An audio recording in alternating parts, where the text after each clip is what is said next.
Porque la palabra de Dios es viva y eficaz y penetra hasta lo más profundo de nuestro ser. Este es un mensaje de Iglesia de Cristo Llamados a Conquistar, Ministerios Ebenecer, Oregón. Hoy me encuentro en Corros. Visítanos en Iglesia de Cristo Llamados a Conquistar, Ministerios Ebenecer, Oregón. Nos congregamos todos los viernes y domingos. Para más información, llámanos o visita nuestra página web. Te invitan los pastores Mario y Luz Rivera y la congregación de Iglesia de Cristo Llamados a Conquistar, Ministerios Ebenecer, Oregón. El asunto del evento que tenemos próximo, que es muy importante que hablemos algunas cosas por causa de lo que Dios va a hacer, ¿verdad? El mover de Dios. Estamos seguros que Dios se va a mover y va a hacer cosas maravillosas. Ya hay 42 habitaciones del hotel confirmadas que fueron ya, pues, digamos, reservadas. Ya la gente ya pagó, bastante gente. 42, casi todas las habitaciones eran dobles, pero usted conoce nuestra gente, ¿verdad? Dice solo 2 vamos a estar y se meten 3 hasta 4.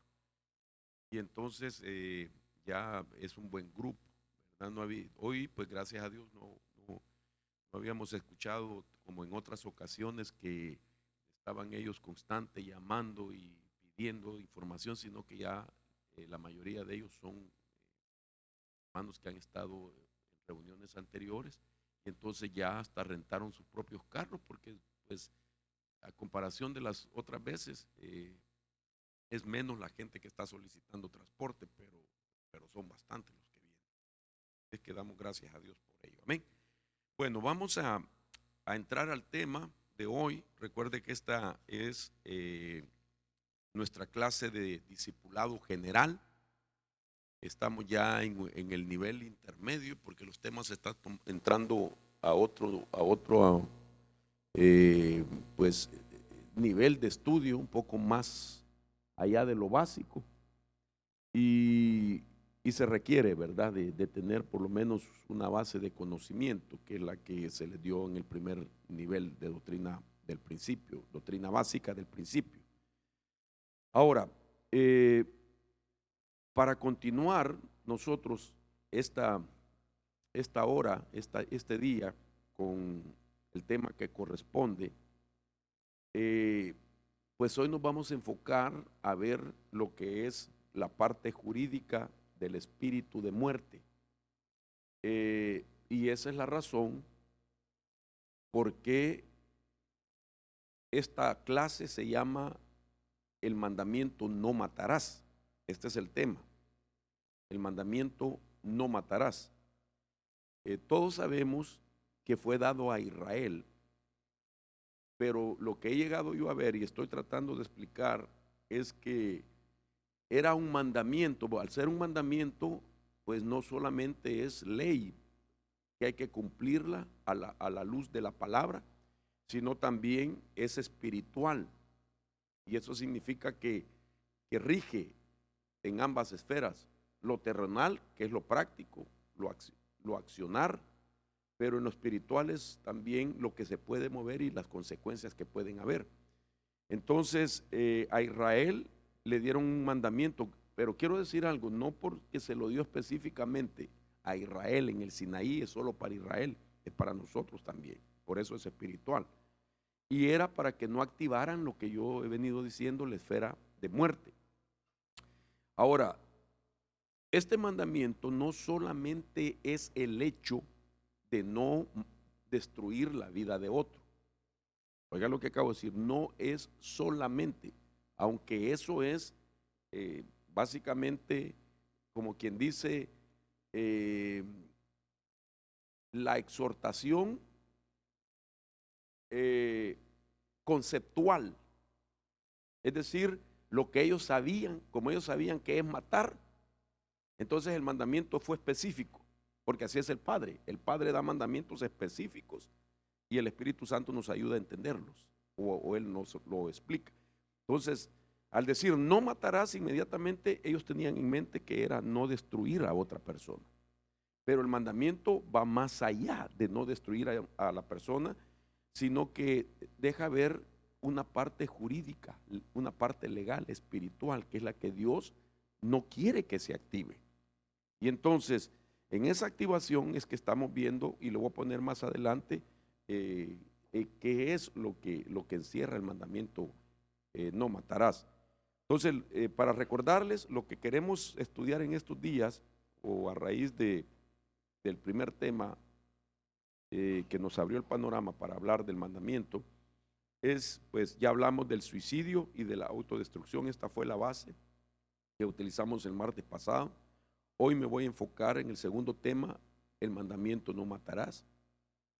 Más adelante vamos a hablar de la pena de muerte, del pacto de muerte, de los pecados de muerte, de la muerte legal, es decir, las leyes que los gobiernos establecen donde la ley manda, ¿verdad?, a destruir, o a través, digamos, del aborto también, que es destrucción de seres humanos. La muerte científica, que es la eutanasia, la muerte espiritual, la muerte almática y la segunda muerte. Hay otro tema que quizás sería mucho añadirlo, pero es bien importante, pero Dios nos va a decir, y es hablar de los espíritus de los muertos.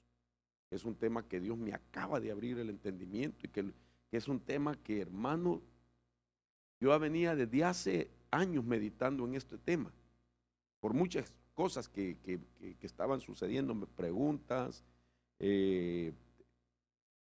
fenómenos, experiencias, intervenciones que nos tocó realizar en ministración y liberación, y aprendimos eso. Entonces hasta hoy el Señor como que me permitió que capturara todo el escenario de los espíritus de los muertos, y vamos a hablar de eso. No sé si en el evento lo tenga que tocar o lo tocamos en esta temática, pero eso va a ser más adelante. Bien, la base principal de hoy es, mire, este pasaje simple, no tiene mucha explicación. Esto está en la Escritura, y podría decirlo yo que vendría a ser el mandamiento número 6 en el orden en el que está citado en el pasaje de Éxodo capítulo 20. En Éxodo capítulo 20, desde el versículo 3, empieza a decir que sería el primer mandamiento: no tendrás otros dioses delante de mí. El segundo mandamiento sería: no te harás ídolo. El tercero: no matarás, no tomarás, el nombre del Señor tu Dios en vano. El cuarto sería: acuérdate del día de reposo para santificarlo. El quinto sería: honra a tu padre y a tu madre. Y el sexto sería: no matarás. Se lo doy para que tenga usted la idea de cómo cómo Dios dio estos mandamientos originalmente. Ahora, a mí me llama la atención todo esto, porque cuando yo veo este pasaje, en primer lugar quiero decirle que uno de los principios para que se establezca una ley, y yo siempre lo repito, siempre lo vengo diciendo, que una ley se emite porque existen los considerandos. Esto es la parte jurídica. Es decir, como hay existencia de algo que es desagradable, que causa dolor, que causa pérdida, que causa desviación, que causa violación, todo lo que usted quiera entender desde el punto de vista negativo. Entonces una ley se emite porque ya existen cosas. Y entonces cuando se establece una ley es con el hecho de que los que sean obedientes, los que quieran hacer lo justo, no caigan en cometer cierto hecho para que no sufra las consecuencias que contiene el violar un mandamiento o una ley. Entonces, como ya existía, digamos, usualmente este mandamiento se entiende así. Quiero que me capte, por favor. Israel estaba acampado en las faldas del monte Sinaí. Antes de entrar a poseer la tierra prometida, Dios les dio mandamientos.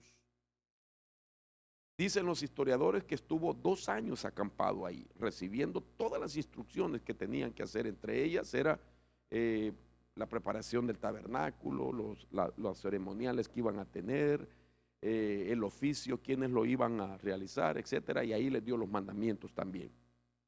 En esos mandamientos le dio ¿ok? ¿Por qué?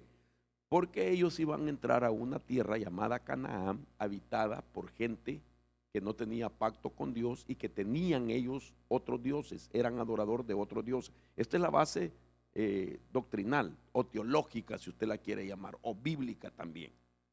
Entonces, ¿qué es lo que había en Canaán? Se había perdido el valor de la vida. Los seres humanos que vivían en ese territorio, ellos habían perdido la reverencia a la vida, el valor de la vida. La vida no tenía valor, se había perdido todo eso.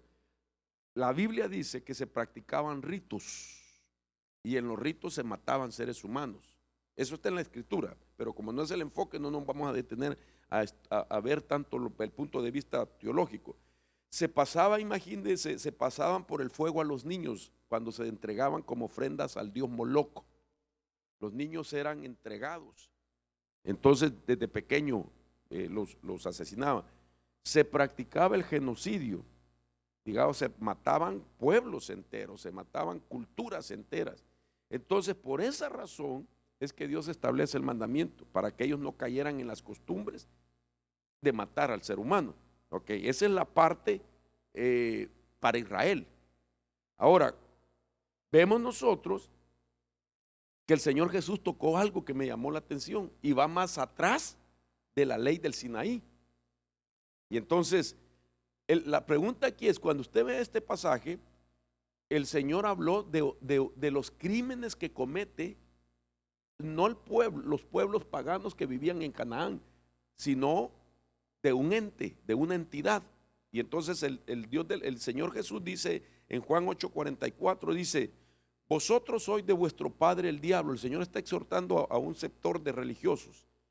Y los deseos de vuestro padre queréis hacer. Mire lo que dice: él ha sido homicida desde el principio. Entonces mi pregunta, y aquí es para ustedes la tarea, muéstreme un pasaje donde el diablo mató al principio, que él mató, para que le diga al Señor que él es homicida desde el principio. ¿Tendrá usted alguna idea? Puede participar. Se trata de que usted desarrolle su pensamiento. Ok, fíjese qué interesante esto. Si le dije yo a usted de que el Señor, antes de que entrara el pueblo de Israel a Canaán, les dio un mandamiento: no matarás, y que una ley se emite porque existen los considerandos. Entonces, pero viene Jesús en sus días y va más atrás de la ley del Sinaí. Entonces quiere decir que el mandamiento matarás es más que dárselo a Israel, se lo está dando a la criatura, ¿verdad? Que él creó con propósito que tuviera la vida de él, la vida de Dios. Entonces, ¿qué mata? ¿A quién mata? Al principio.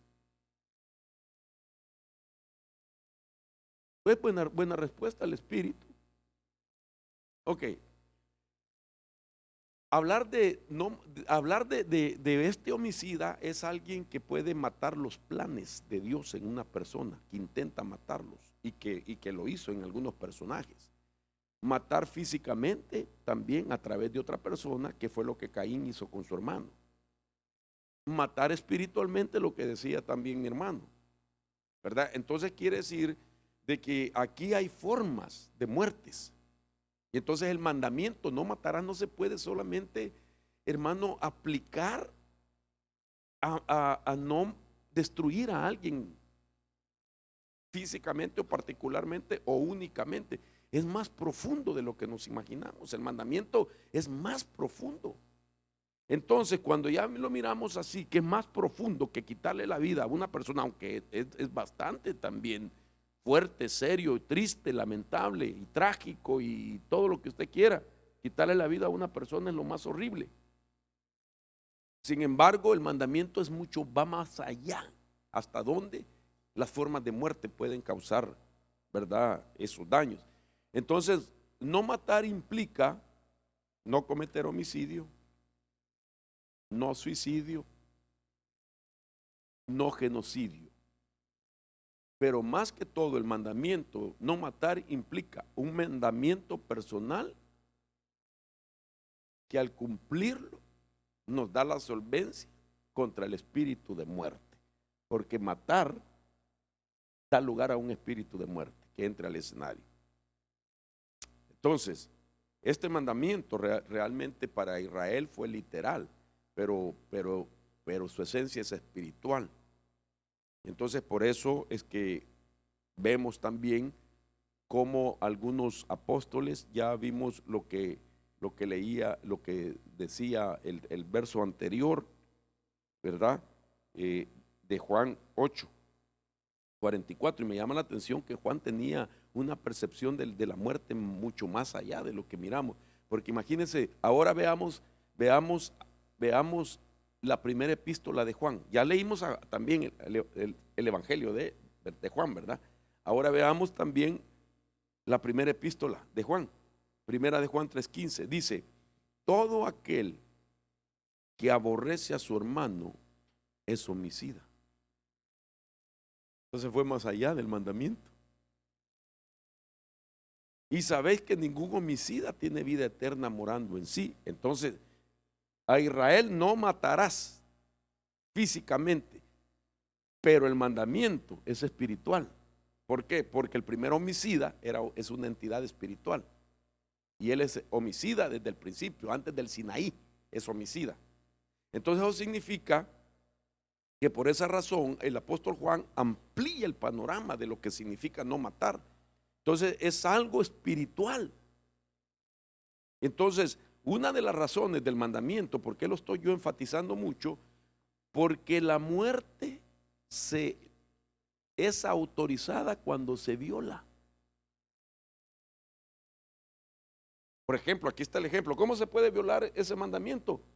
No amando al hermano, no amando a un hermano que tiene la sangre de Cristo, que Cristo murió por él, que es parte de la iglesia, que Dios lo visita, lo llena con su espíritu, y que alguien no lo ama sino que lo odia. Entonces ahí dice la escritura, no lo digo yo, es un homicida. Entonces ha violado el principio de no matar.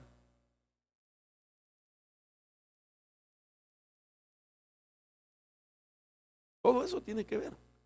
Sí, tienen razón, porque el principio del día que de él coma morirás. Entonces todo mandamiento hay que obedecerlo.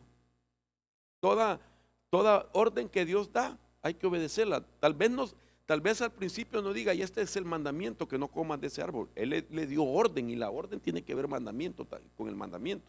Entonces, ¿por qué le estoy leyendo todo esto? Porque el espíritu de muerte se activa, digamos, de varias formas cuando se viola el mandamiento. Y violar el mandamiento implica homicidio, suicidio, genocidio, en todos los aspectos, sea literal, sea espiritual. Entonces aquí estamos viendo un mandamiento de muerte espiritual, donde no hay una arma destructora, no hay una espada, no hay una pistola, un cuchillo para matar a alguien, sino que lo mata no dándole el amor. Es que eso es lo tremendo. Entonces es considerado homicida dentro del mandamiento: no matarás. Ahora bien, también digamos, este mandamiento, cuando Dios lo establece, quiero que considere esto, se hizo en la base de la preposición de que la vida es sagrada para Dios. Entonces el mandamiento es una preposición, porque la vida es sagrada para Dios. Entonces, al ser la vida sagrada para Dios, significa que debe ser reverenciada, debe de ser consagrada a Dios, porque el hombre fue hecho a la imagen de Dios, según Génesis capítulo 9 verso 6. El que derrame sangre de hombre, por el hombre su sangre será derramada, porque a imagen de Dios hizo él al hombre. Y lo estamos leyendo después del diluvio. Se hizo un diluvio, Dios recicló la tierra por toda la maldad que había antes del diluvio, y entonces viene y aquí está un mandamiento. Claro que no dice mandamiento, pero es un mandamiento antes del Sinaí. Entonces estamos yendo más allá del mandamiento del Sinaí: no matarás. El que derrame sangre de hombre, por el hombre su sangre será derramada, porque a imagen de Dios hizo él al hombre. En otras palabras, lo que el Señor está diciendo: el que mata está destruyendo la imagen de Dios, porque el hombre fue hecho a la imagen de Dios. Ahora, miren lo que significa la preposición de la vida, lo que Dios dice de la vida. Por ejemplo, Ezequiel capítulo 16, 6 dice de esta historia: yo pasé junto a ti y te vi revolcándote en tu sangre. Te recuerda que le habla a Jerusalén, ¿verdad? Mientras estabas en tu sangre, te dije, vive. Sí, te dije, mientras en tu sangre, entiendas, estabas, te dije, vive. Ahora, el que puede quitar la vida, le dijo vive a una que se estaba revolcando en su sangre, que se estaba muriendo. Esta palabra es importante porque es una palabra que en hebreo es chayá. Y esta palabra significa, entre todas las cosas que significa, es vivir. Cuando le dijo vive, significa vivir, tener vida, seguir vivo, sostener vida, vivir prósperamente, vivir para siempre, ser vivificado, estar vivo, ser restaurado a la vida o a la salud. Y entonces tiene muchas acepciones. En el inciso 3 dice: para preservar vivo, dejar vivir, dar vida, para revivir incluso, para restablecer la vida, para hacer crecer, para conservar vivo, dejar vivir, restaurar, etc. Entonces pongo este pasaje porque este es contrario a matar. A alguien que era digno de muerte, en este caso Jerusalén. Sin embargo, es un ejemplo místico femenino de una persona, de una mujer. Y entonces el Señor le dijo: vive, no quiero que mueras, vive, vive. Ok. Ahora, cuando el pueblo de Dios logra captar el deseo de Dios de vida en vez de muerte, entonces surge un dicho entre el pueblo de Dios a favor de algunos hombres que eran identificados personajes de bendición, personajes de influencia, personajes en posición. Es decir, cuando alguien era favorecido por otro, ese favor no se podía pagar monetariamente hablando. Y entonces lo que se le ministraba era la palabra de vida. No sé si me estoy dando a entender. Hay cosas que usted y yo no las podemos pagar porque el favor es demasiado grande. Y entonces lo único que se hacía en el tiempo antiguo era decir: que viva tu alma. Entonces, vive tu alma era un dicho, un deseo, una bendición, una administración de vida. Y es la palabra chayá. Es la misma que acabamos de leer en Ezequiel. Yo te dije vive, Dios dando vida. Ahora mire usted si no era importante esta administración. ¿Alguna vez le han dicho a usted que viva? Quizás a nosotros nos han dicho que nos muramos. Pero Dios le dice a usted vive. Dele palmas al Señor de la gloria. Es una administración al alma, ¿verdad? Entonces era algo tan importante que mire los pasajes donde aparece. Ya estaban saliendo, ok. En primera de Samuel 1:26, Ana le dijo a Elí: oh Señor mío, vive tu alma, porque ella lo reconocía como sacerdote, aunque estaba mal delante de Dios. Sin embargo, como él era el sacerdote, le decía: vive tu alma. Ok, porque si ella no le decía vive tu alma, estaba violando el mandamiento no matarás. ¿Me estoy dando a entender? Y activaba un espíritu de muerte para ella. A eso vamos. 1 Samuel 23, David le dice a Jonatán: pero ciertamente vive el Señor y vive tu alma, que apenas hay un paso entre mí y la muerte. Está hablando de la persecución que le causaba a Saúl estar, hermano, con temores a David, pero él tenía un vínculo de hermandad, de fraternidad con Jonathan, a pesar de que Jonathan era hijo del archienemigo de David, no por David, sino por causa de Saúl. Pero él, en medio de esa angustia de muerte, le decía a su hermano: vive tu alma.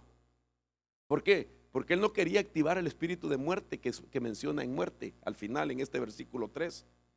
Abigail, en 1 Samuel 25:26, dice: ahora pues, Señor mío, vive el Señor y vive tu alma.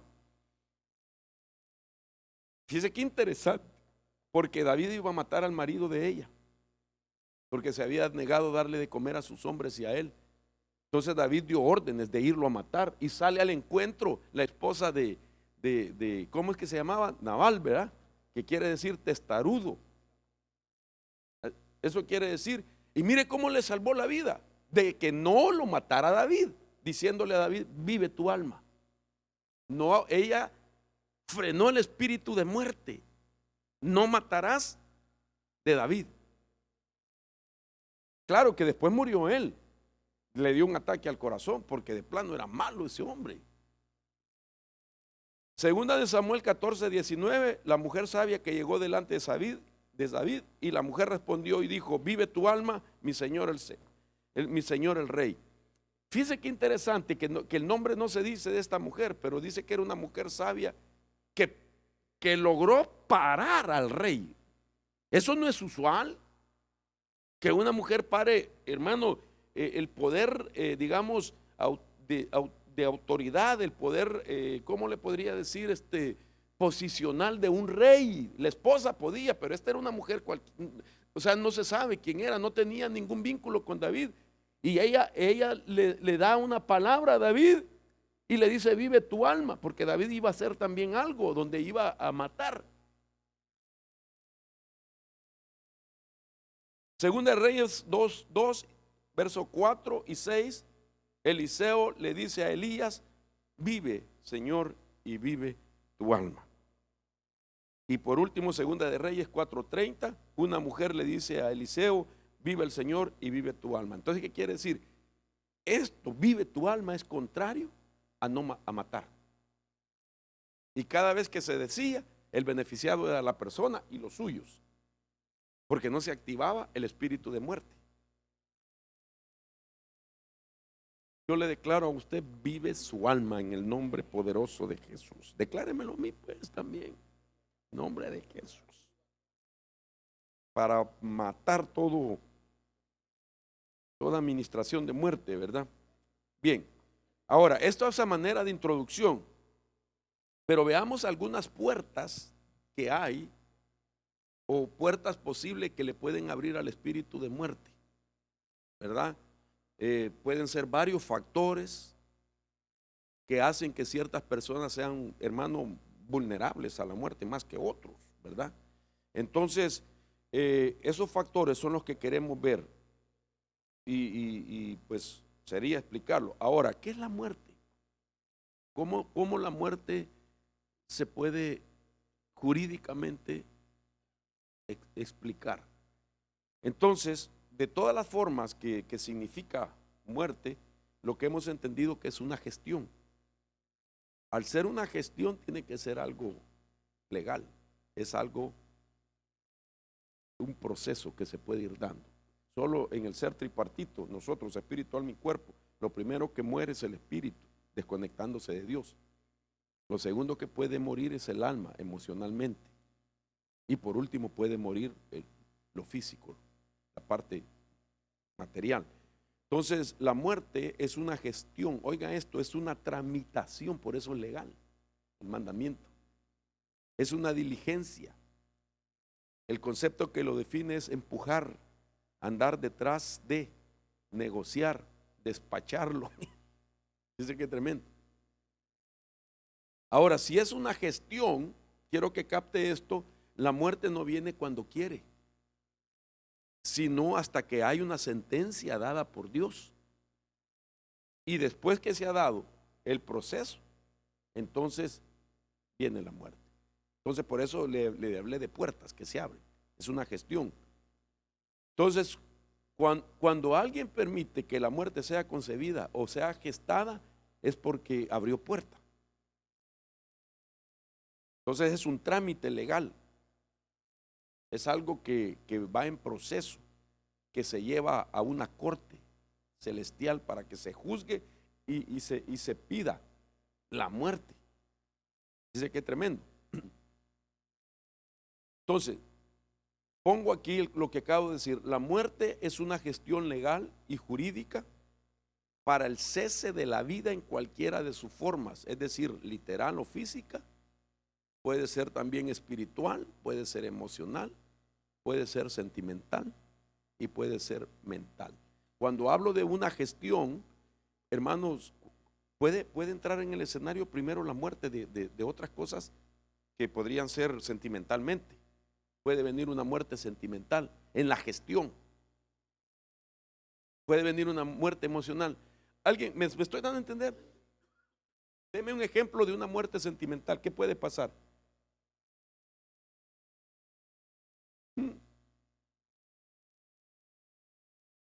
No, un ejemplo.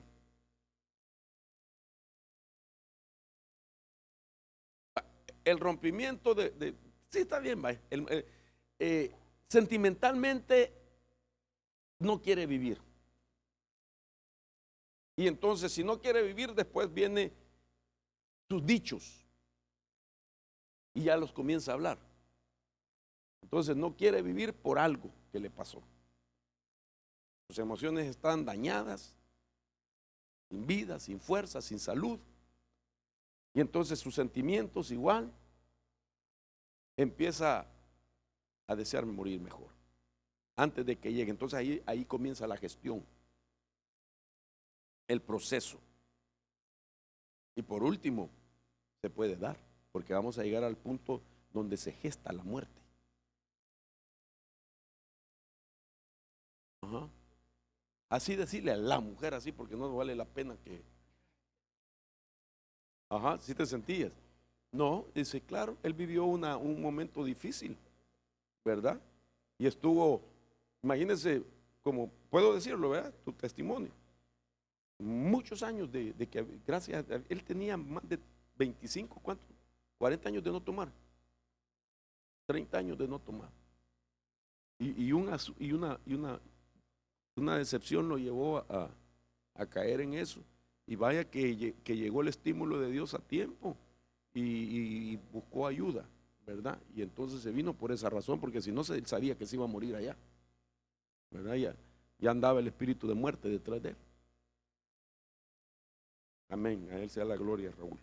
Entonces es una gestión legal y jurídica. Por eso repito, la muerte no puede llegar cuando le dé la gana, sino cuando se le cede el derecho. Y entonces vuelvo a la carga, el mandamiento, no matarás. No, el mandamiento no, la gente piensa que, no, ese mandamiento es solamente para el que mate. No, si matamos no amando, ya dije. Deseando morir, porque hay un evento que atacó los sentimientos, atacó las emociones, atacó la mente, y ahora la persona quiere por sí misma morir, pero no tiene valor muchas veces para hacerlo, pero quiere morir. Pero como es una gestión, en cualquier rato le va a llegar el estímulo y el valor para quitarse la vida, aunque el valor le dure solamente unos segundos, pero se la va a quitar. Porque cuando alguien piensa en matarse, hermano, mire, dicho sea de paso, quiero hermano Giovanni, que me ayude a usted a contestar los correos. Mire, hay casos que tenemos que prestarles atención. Por ejemplo, hay casos de alguien que ha estado escribiendo que dice que tiene pensamientos suicidas. Hay que conectarlo con alguien que lo ayude donde esté, por favor, porque está pidiendo a gritos que se le auxilie. Entonces no podemos pasarlo. Ayudémosle a esa gente, ¿verdad? Démosle consejos, que busque un pastor local, que busque una oficina de terapia, a alguien, pero que le ayude, ¿verdad? Si está lejos no podemos ayudarle nosotros, podemos orar, un consejo y todo, pero tenemos que hacerlo, porque es importante. Entonces, ahora, me di a entender, ¿verdad? Hasta acá. ¿Verdad que el tema está interesante? Ay, qué tremendo esto, hermano. Cuando yo pienso en esto de la gestión y que una persona puede no tener valor para quitarse la vida, pero sin embargo lo sigue pensando, y que de repente venga el espíritu de muerte a darle valor unos minutos, unos segundos, para que haga algo. Y que, hermano, si tiene una arma, tiene algo que pues, cercano en sus medios para hacerlo, lo va a hacer. Media vez el espíritu de muerte ya ganó terreno. Yo pienso cuando se quitó la vida a mi padre, pues cuánto, él, hermano, si mi papá sabía lo que era el cianuro, sabía lo que era el cianuro. Él desde pequeño fue joyero, sabía que es un químico peligroso y se lo toma. Él sabía que se tenía que tomárselo y tragárselo de una vez, que no era de jugar, y murió instantáneamente. Le empezó a deshacer todo, dice. Desde que le empezó a deshacer todo por aquí, ya es una muerte terrible. Entonces, ahora, mire la puerta al espíritu de muerte. Entre algunas, por ejemplo, conflictos psicológicos, sea depresión, sean traumas, sean adicciones, etc. Desilusión, desánimos, conflictos psicológicos. Otras cosas, brechas generacionales. Al hablar de brechas generacionales estoy hablando de ancestros que abrieron la puerta al espíritu de muerte a través de pactos con la muerte. Vamos a hablar de esto, un tema específico. Negociaciones generacionales. Ahorita que acabo de estar ministrando en Iowa, hermano, miren, de hecho, hermanos, yo necesito que salgan un par de servidores, hermano. Yo creo que, por eso, perdón que haga otro paréntesis, ahora necesito que le pregunten al pastor para qué me quieren. Porque quieren que les hable de guerra espiritual. Mire, se puso el sábado en la noche. Yo terminé el tema y entonces me aparté a un lado. Entre la gente oí que empezaron a volar sillas de metal. Oía el tiradero de sillas, bla, bla, bla, bla, bla. Y vienen corriendo. Hermano, por favor, dice el pastor fulano que vaya a ayudarle. Hermano, había un hermano manifestado. Pero, hermano, mire, él, su constitución física, solo su constitución física decía mucho. Bien maiceado, hermano. Unos músculos que tenía. Y entonces tenía a toda la mara, la tenía, perdón lo de la mara, ¿verdad? Los tenía a raya. Y entonces cuando yo llego veo que los hermanos se le están tirando encima y no lo podían. Y entonces llego y le digo, hermano, parado no, tienen que doblarlo. Es que no quieren el nombre de Jesús y cae hincado. Dice que solamente así con las manos así, no me estaba viendo, acurrucado y tirado, solo vio mis zapatos quizás y se me lanzó encima.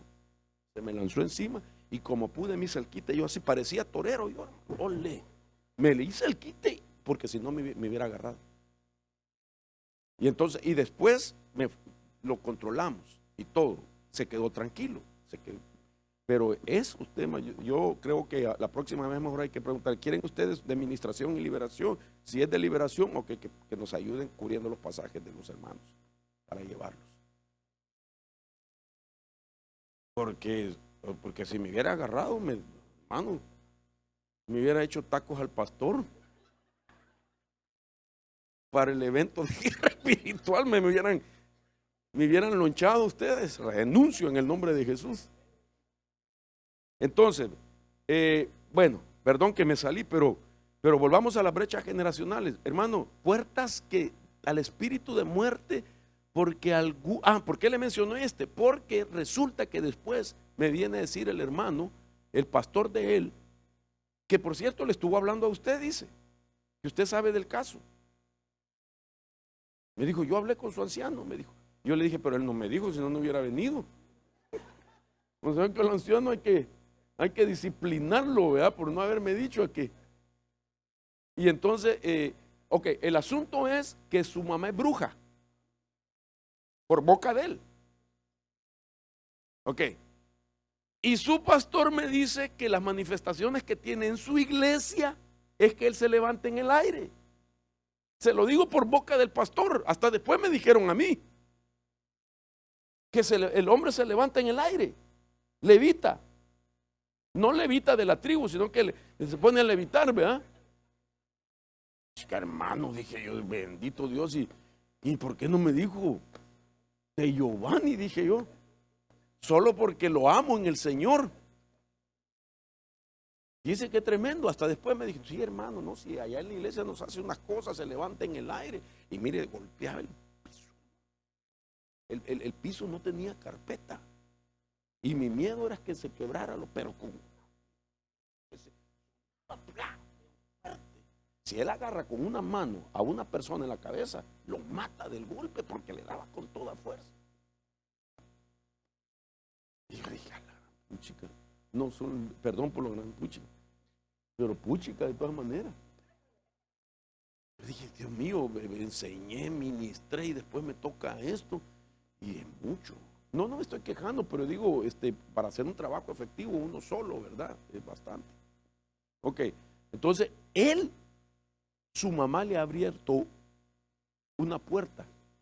Eso significa que hay negociaciones, muchas veces para tener poder sus padres.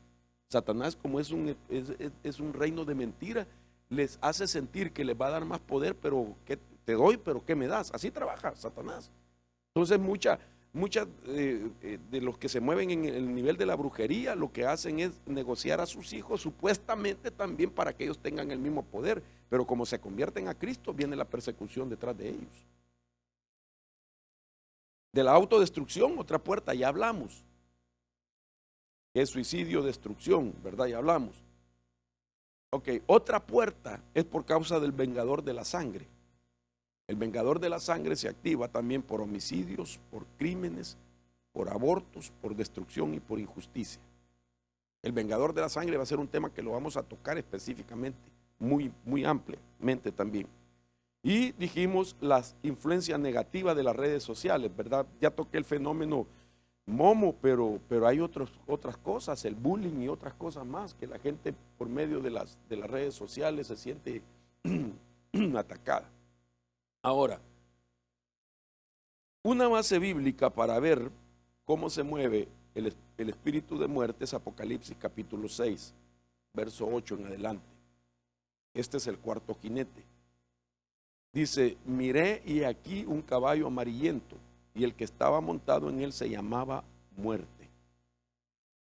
Y el Hades lo seguía y se le dio autoridad sobre la cuarta parte de la tierra para matar con espada, con hambre, con pestilencia y con las fieras de la tierra.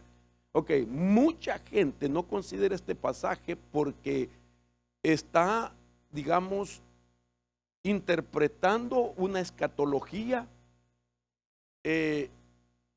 cronológica. Es decir, muchos creen que todavía no se está dando, que los jinetes no están galopando. Entonces, porque hay gente que lo que hace es agarrar el capítulo 1, 2, 3, 4, 5, entonces dice, esto no ha pasado, esto todavía hace falta que pase. Entonces, ellos piensan que todavía no está galopando. Sí, los 4 jinetes ya están galopando. Ellos tienen, hermano, tiempo de galopar y son cíclicos. Entonces dice que mata con espada, con hambre. ¿Acaso no hay lugares donde se están muriendo de hambre? Países que están sufriendo hambrunas, continentes que están sufriendo hambrunas, etnias que están sufriendo hambrunas, aún en países donde está marcada los diferentes niveles sociales, ricos, clase media y pobres. Está matando. Ahora, lo que me llama la atención de que este pasaje revela el porcentaje de muertes que se está dando o que hace que mueran. Solo en este pasaje, al considerar la cuarta parte de la tierra, lo que está diciendo es que tiene autoridad sobre la cuarta parte de la tierra. Eso significa de cada 4 mata 1. Eso quiere decir la cuarta parte de la tierra. De cada 4 mata 1. Interesante esto, mire hermano, y quiero llevarlo a que usted piense en esto, que en el libro de Génesis el espíritu de muerte mató a 1 de los 4 habitantes. ¿Quiénes eran los 4 habitantes? Bueno, estaba Adán, Eva, Caín y Abel. De los 4 mató 1.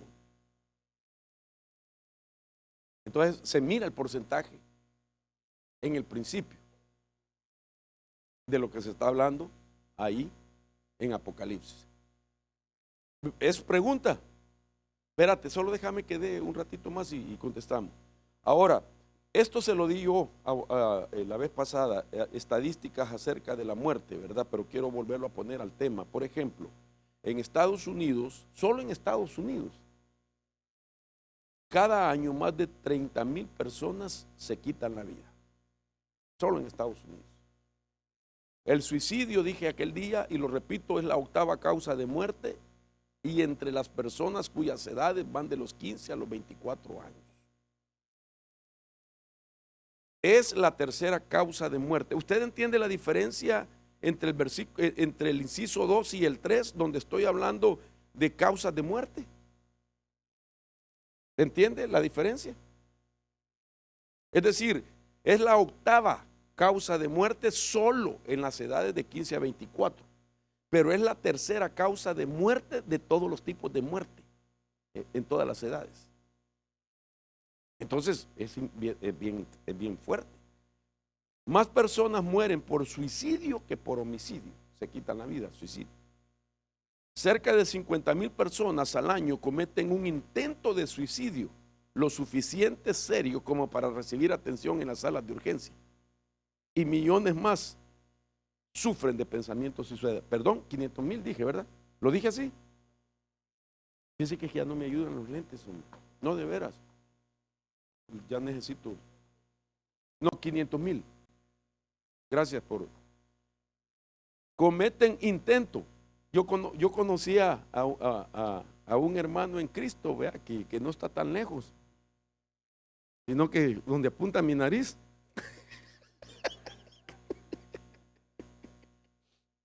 ¿Te acordás que vos te quisiste matar te colgaste de una corbata? Pero en la cortina del cuarto se trajo toda la cortina. Perdón que me ría, pero es que este era una muerte inteligente. No se afianzó de nada fijo, sino de algo que estaba así ya para caerse. Ahí la puso, se vino con toda la cortina. Y cayó en la cama. Para no golpearse había puesto algo también. Muerte inteligente esa no fue muerte asistida, eutanasia y no inteligente. ¿Ah? Sí, yo creo. Ok, entonces, ahora mire qué interesante esto de que el homicidio y el suicidio insensibilizan al ser humano y se pierde el propósito de la vida. Entonces, cuando una persona se insensibiliza, eso significa que no importa quién más se muera. Mire hermano, le voy a decir algo, los países donde tienen un alto índice de criminalidad, de homicidio, la gente sufre de eso, de estar insensibilizado. Entonces la gente mira a alguien que murió ahí, murió de un ataque al corazón, iba caminando y lo miran, está muerto, no, está entero, les gusta, incluso miran despedazados y quieren ver la sangre y no les pasa nada. Los periódicos amarillentos son los que más se venden en las esquinas y las fotos que sacan, hermano, sin censura, despedazado todos los órganos de fuera y la gente está insensibilizada, niños viéndolo y no se asustan. Entonces, Porque cuando se insensibiliza digamos, una persona, la humanidad, entonces ya no le tiene reverencia a la vida y le puede quitar la vida a cualquiera. Para que hayan sicarios que matan por $10, hermano, vida de Dios. Por $10 una vida. En esos países. Dame $5 y lo mato, así.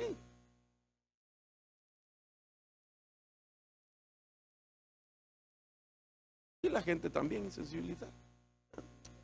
¿Y qué pasó ahí? Le acaban de meter 15 plomazos, así dice la gente. Como que nada. Entonces, ahora mire lo siguiente que viene. Cuando el hombre ha sido insensibilizado, cae en depravación también y degeneración. Entonces ya entramos a otros niveles. Este es otro tema que debería de hablar. ¿Qué es lo que causa uno cuando es insensibilizado? Por eso este tema es importante. Ahora, el tiempo me avanza. Receptores y gestores de la muerte.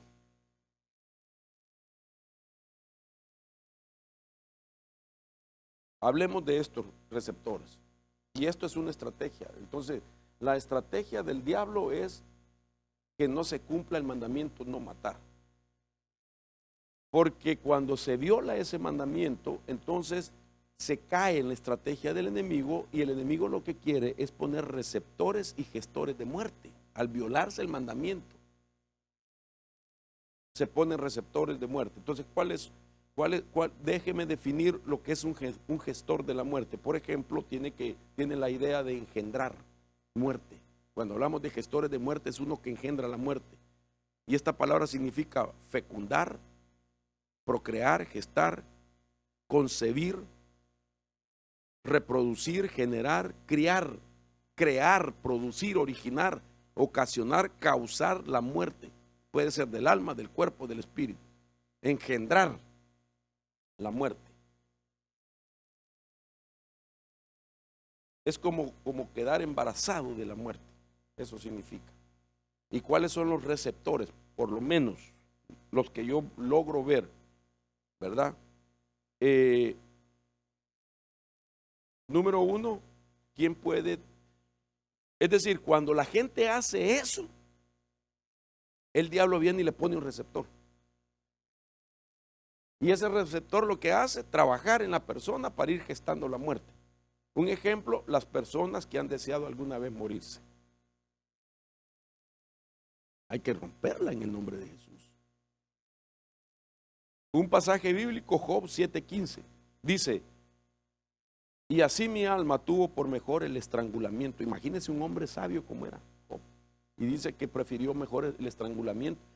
Miró formas de quitarse la vida por la magnitud del problema que estaba viviendo. Dijo, no, esto solo se termina matándome yo. Paro con la prueba. Otra forma de tener receptores y gestores son los descendientes de familia donde las muertes son muy frecuentes. Ahí tendría que ser un espíritu generacional de muerte que hay que renunciar en el nombre de Jesús.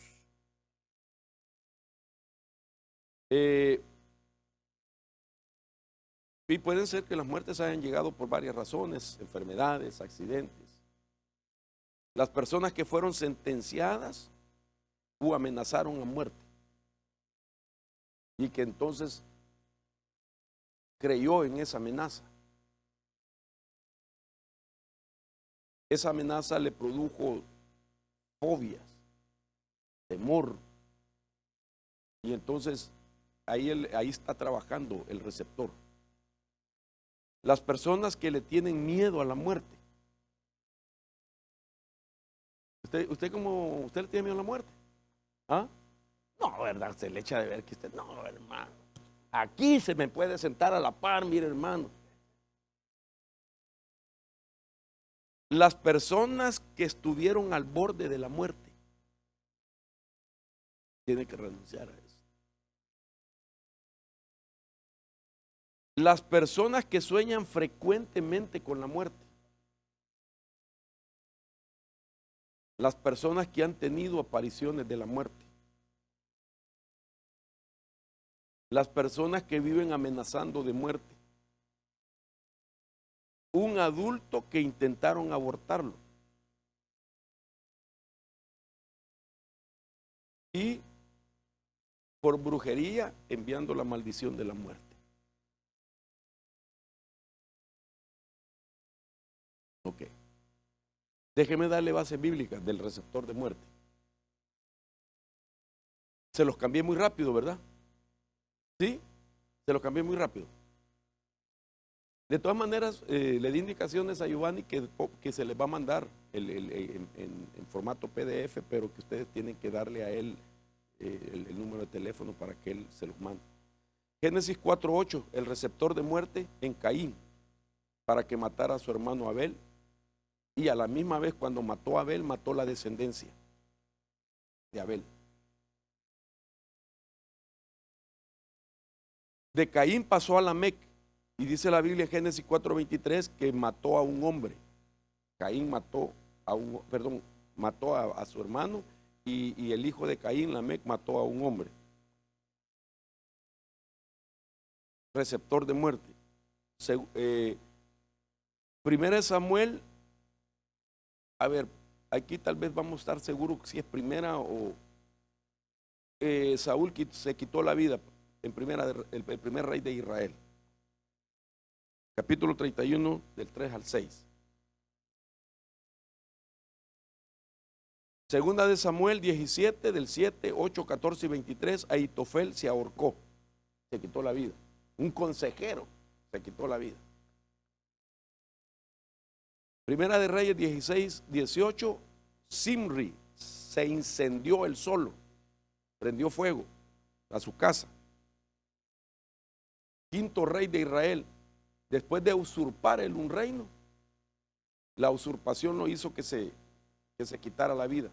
Y por último, Judas 27:5, Judas se ahorcó. Ok. Entonces, estas son ideas de cómo el espíritu de muerte ha trabajado. El inciso 3 es Primera de Samuel 31 del 3 al 6, para que tengan el dato. Bueno, y aquí tipos de muerte y sus razones, pero ya el tiempo se nos fue. Y creo que voy a dar un espacio por preguntas. Amén. Allá, hermano Johnny. Buenas noches, apóstol. Tenemos una pregunta que dice, si una persona muere de repente o en un accidente, ¿esa persona ya estaba predestinada por Dios? Y si a través de ese acto se dio algún derecho, o es decir, se abrió alguna puerta, y si es necesaria la administración. Mire, es que aquí hay muchas cosas que tendríamos que explicar. Entre ellas, en primer lugar, un pasaje bíblico dice en Eclesiastés, dice, no seas muy impío, no mueras antes del tiempo, para que no mueras antes del tiempo. Entonces ahí deja ver que una persona puede morir antes del tiempo porque está en el lugar equivocado, en la hora equivocada y con gente equivocada. Entonces la exhortación bíblica dice que si le dice impío es que dejó de ser pío, ¿verdad? Entonces pío significa es piadoso. Dejó de ser piadoso, se volvió impío y entonces empezó a mezclarse con gente que no era piadosa, con gente equivocada, yugos desiguales, y entonces pasó algo ahí y estaba en el lugar equivocado y en la hora equivocada. Esa sería una.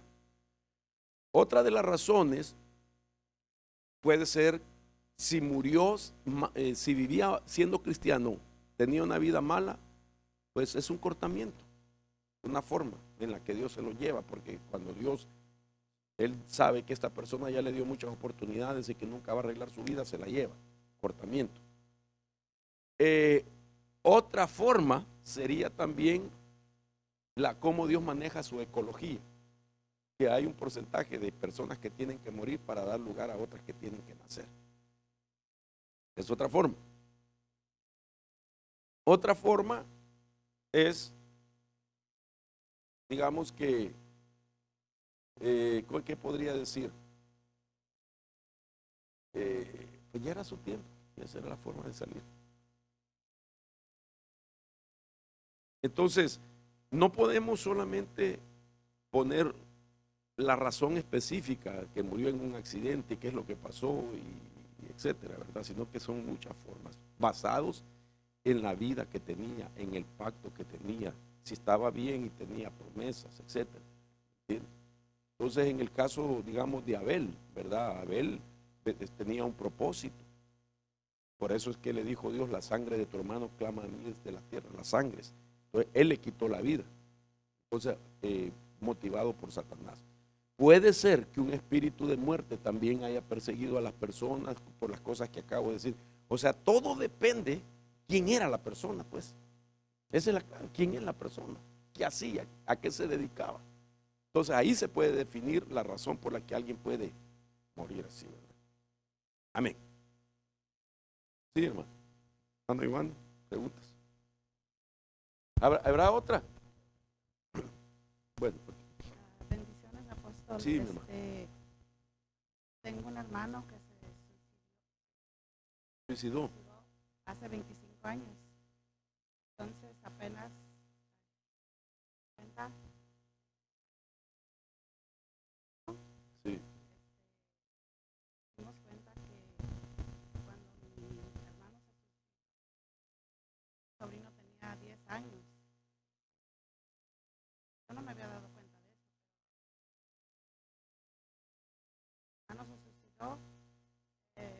Mi sobrino, cuando escucharon el balazo, corrieron para abajo. Entonces él lo miró. Mi sobrino lo miró a mi hermano cuando se suicidó. Jugando la ruleta roja. Entonces, mi pregunta es, ¿ese espíritu se le...? O sea que el sobrino por el que usted pidió el otro día oración era hijo de él. No. No era hijo de él. No, pero había un vínculo sanguíneo. Sí, él Sí. es mi sobrino porque era Ana. Pero él lo vio, quien lo vio Sí, es el que... él lo miró, ajá, mi hermano, mi sobrino lo miró. Sí, o sea, de que sí puede abrirle una puerta. Pues él toma mucho y está viviendo la misma vida que mi hermano llevó. ¿Y a qué edad murió él? Mi hermano tenía 21. ¿Y Iba a cumplir 21. ¿Cuántos años tiene su sobrino? Y mi sobrino ahorita tiene 35. Mire, gracias a Dios que ya pasó el tiempo, porque el espíritu de muerte es cíclico y es exacto. Puede llegar a visitar dentro de una línea sanguínea a las personas a las mismas edades. Por ejemplo, mi padre murió de 28 años, yo a los 28 años tuve un accidente, entonces, pero gracias a Dios que estoy vivo. Entonces, se cortó ese espíritu de muerte. Y así, ¿verdad?, en la descendencia. Lo que hay que hacer, hablarle del Señor a él, lo más pronto posible, porque Dios le está guardando espacio. Ya pasó la edad en la que murió lo que él vio, y entonces el espíritu de muerte posiblemente lo ha estado visitando desde ese tiempo, pero Dios le ha estado guardando para que venga el Señor. ¿Amén? ¿Alguien más?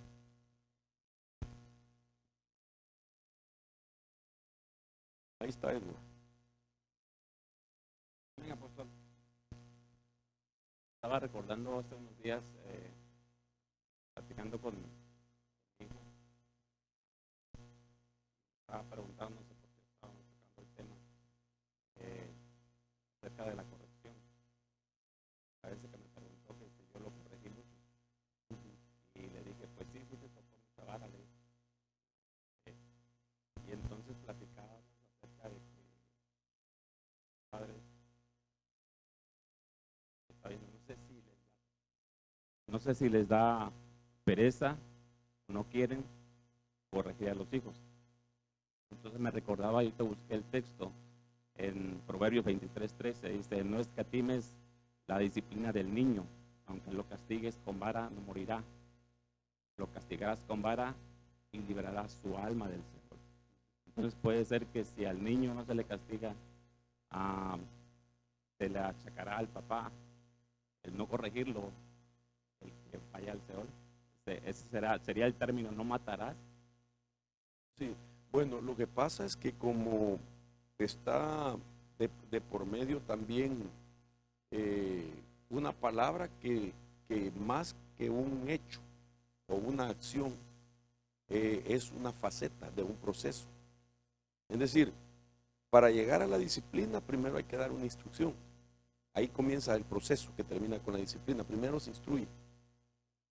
Nadie desde el ser humano con una sola instrucción se queda.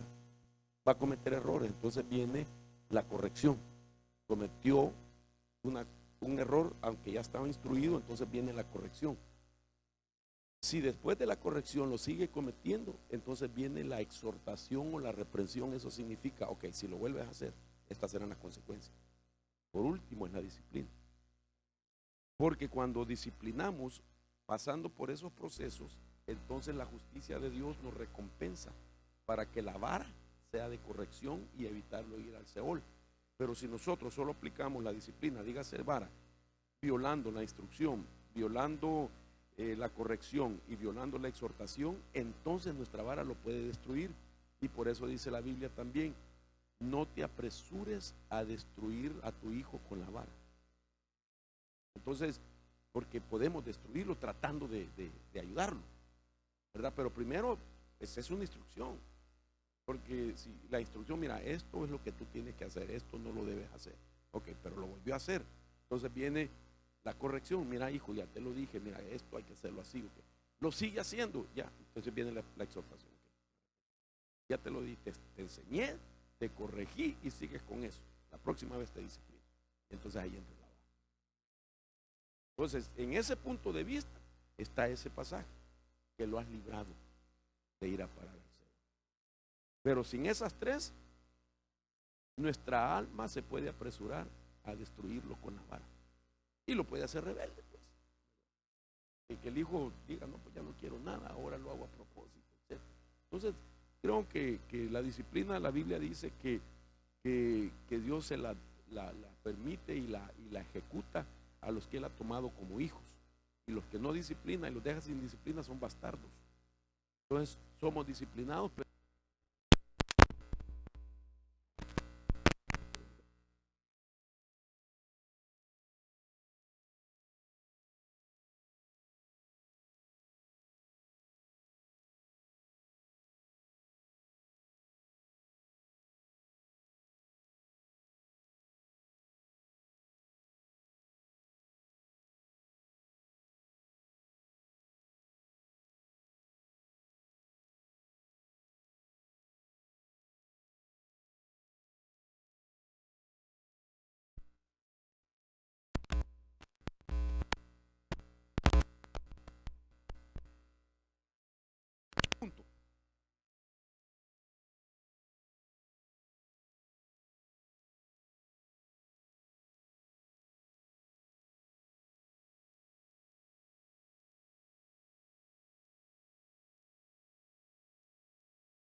voy a hablar de mi familia. En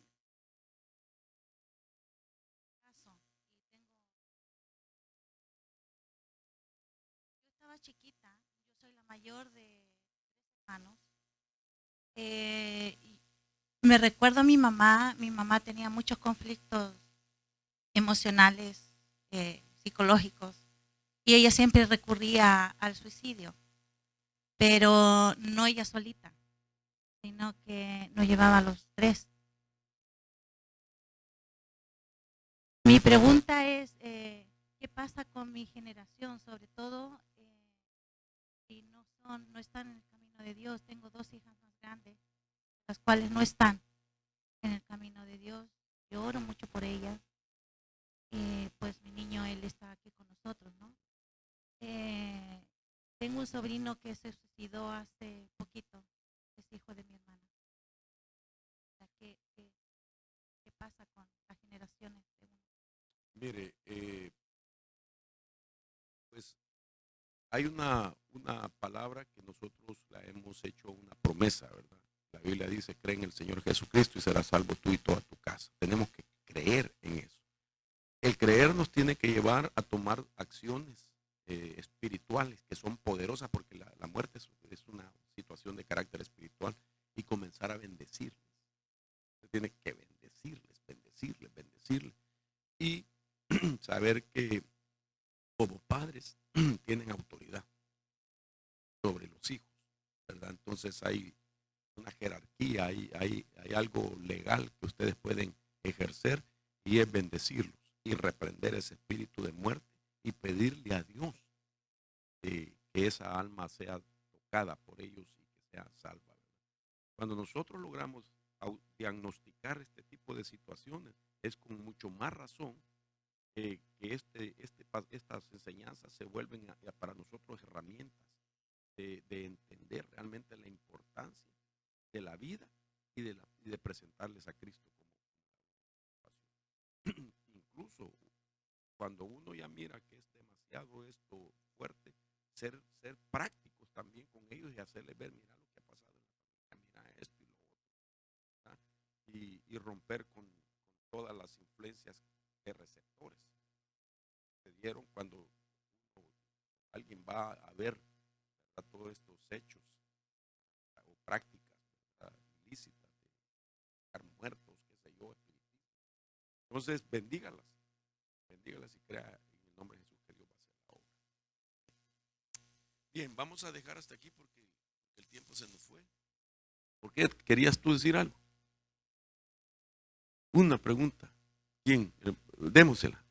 La última. Hoy sí, hermanos, la última. Sí, hola, hermano.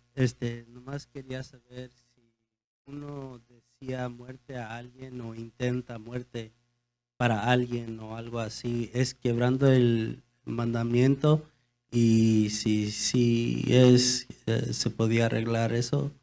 Sí, es que Dios no nos manda a nosotros a amenazar a muerte a nadie, porque el desearle la muerte a una persona es un asunto de doble filo, ¿verdad? Que uno lo diga, digamos, porque, digamos, está mal en ese momento emocionalmente o no tiene conocimiento de estos principios.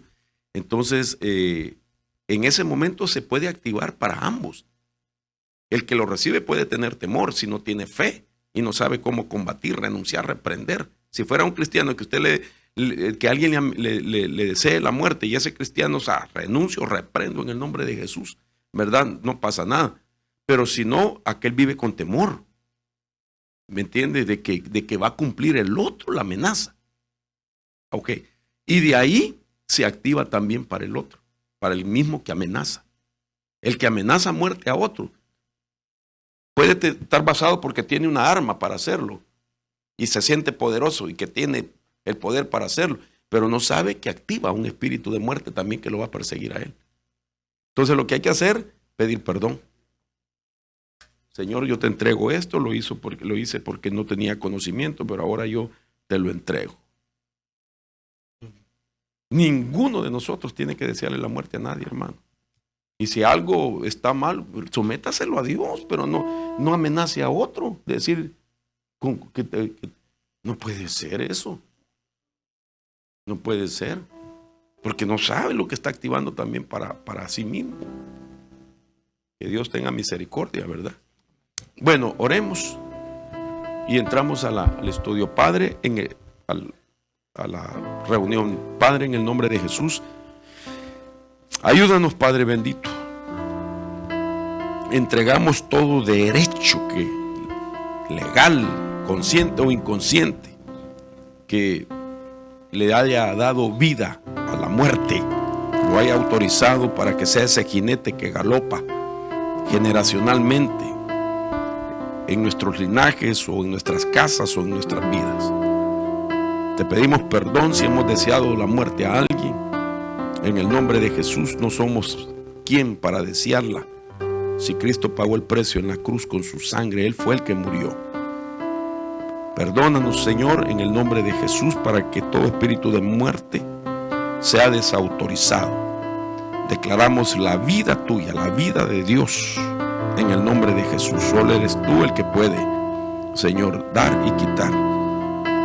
Si el diablo, por gestión, solicita matar, Señor, ayuda para que no tenga Él los derechos y los argumentos, en el nombre de Jesús. Que tu revelación, que tu poder nos ayude.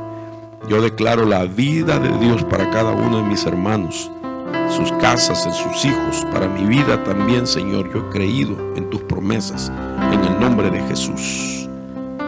Gracias, Padre. Ayuda a los hermanos que nos siguen también a través de las redes sociales, en aquellos hogares donde la muerte ha hecho destrucción, ha hecho calamidades. Para ese espíritu de muerte, Señor, y que las puertas a Cristo sean abiertas para que entre. Porque la palabra de Dios es viva y eficaz y penetra hasta lo más profundo de nuestro ser. Este fue un mensaje de Iglesia de Cristo Llamados a Conquistar, Ministerios Ebenecer, Oregón. Hoy me encuentro en Corros. Agradecemos a Dios por la oportunidad de llegar a tu vida a través de este medio. Si este mensaje fue de bendición para tu vida, escríbenos a nuestro correo o ingresa a nuestra página web.